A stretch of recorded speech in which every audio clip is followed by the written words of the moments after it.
இன்று தமிழக முதலமைச்சர் மாண்புமிகு அண்ணன் தளபதி அவர்களுடைய கரங்களால் 60,48,00,000 ரூபாய்க்கான 672 வீடுகள் இன்று திறக்க வைக்கப்பட்டிருக்கின்றன.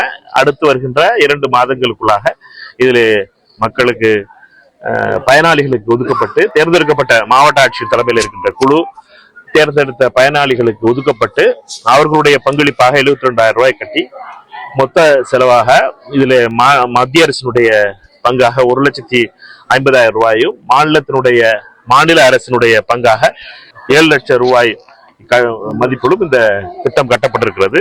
மொத்தமாக சொல்ல வேண்டும் என்றால் இது மாநில அரசினுடைய திட்டம். ஆனால் மத்திய அரசு தன்னுடைய பங்காக 1,50,000 ரூபாய் கொடுத்திருக்கு வீடு கட்டுறதுக்கு.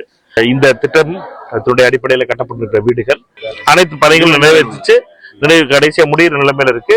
முதல்ல 2 மாதத்துக்கு முன்னாலும் நம்ம ஆய்வுக்கு வந்தோம்.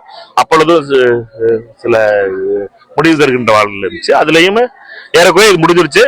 பயனாளிகளுக்கு வருகின்ற 2 மாதத்துக்குள்ளாக அவர்கள் கைகளிலே கொடுக்கப்படும்.